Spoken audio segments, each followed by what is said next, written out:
Party തള്ളിക്കളഞ്ഞെങ്കിലും PV Anwar MLA കട്ടക്കലിപ്പിൽ തന്നെ. ആഭ്യന്തര വകുപ്പിനെ പ്രതിക്കൂട്ടിൽ നിർത്തിയുള്ള പോരാട്ടത്തിൽ നിന്ന് പിന്നോട്ടില്ലെന്ന് അൻവറിന്റെ ഓരോ നീക്കങ്ങളും വ്യക്തമാക്കുകയാണ്. മുഖ്യമന്ത്രിയുടെ വിശ്വസ്തർക്കെതിരെ തുറന്നടിച്ച് സർക്കാരിനെയും പാർട്ടിയെയും പ്രതിസന്ധിയിലാക്കിയ അൻവറിനെ കൈവിട്ടിരിക്കുകയാണ് CPM.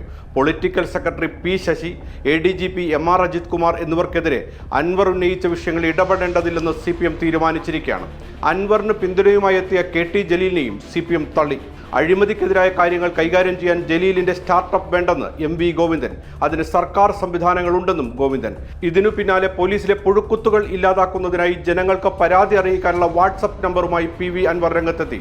8304855901 എന്ന നമ്പറാണ് പുറത്തുവിട്ടത്. പീഡിപ്പിക്കപ്പെട്ടവർ, കള്ളക്കേസിൽ കുടുങ്ങിയവർ തുടങ്ങിയവർക്ക് പരാതി നൽകാം. തനിക്ക് ഫോണിൽ ഒരുപാട് പരാതികൾ വരുന്നുണ്ടെന്നും അൻവർ.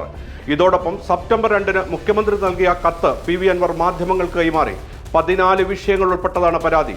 മലപ്പുറം SP ക്യാമ്പ് ഹൗസിലെ മരങ്ങൾ മുറിച്ചത്, ഏറനാട് മണ്ഡലത്തിൽ നടന്ന നവകേരള സദസ്സിൽ യൂട്യൂബറും സഹായി നടത്തിയ പ്രശ്നം, സ്വകാര്യ യൂട്യൂബ് ചാനലിനെതിരെയുള്ള കേസ്, തൃശൂർ പൂരത്തോടനുബന്ധിച്ച് നടന്ന കളികൾ, ADGPയുടെ നേതൃത്വത്തിൽ ഫോൺ കോൾ ചോർത്തൽ, സോളാർ കേസുമായി ബന്ധപ്പെട്ട പോലീസ് ഇടപെടൽ, കരിപ്പൂർ സ്വർണ്ണക്കടത്തിലെ പോലീസ് ബന്ധം, ADGP കവടിയാർ കൊട്ടാരത്തിന് സമീപം സ്ഥലം വാങ്ങിയത്, ADGPയുടെയും ബന്ധപ്പെട്ടവരുടെയും ഇടപാടുകൾ, മുൻ മലപ്പുറം SPയുടെ പണമിടപാടുകൾ, താനൂർ കസ്റ്റഡി മരണം, എടവണ്ണയിലെ റിദാൻ കൊലപാതകം, മുൻ SPയുടെ സ്വർണ്ണക്കടത്തിലുള്ള അന്വേഷണം, കോഴിക്കോട്ടെ വ്യവസായി മുഹമ്മദ് ആട്ടൂരിന്റെ തിരോധാനം എന്നിവയാണ് കത്തിലുള്ളത്.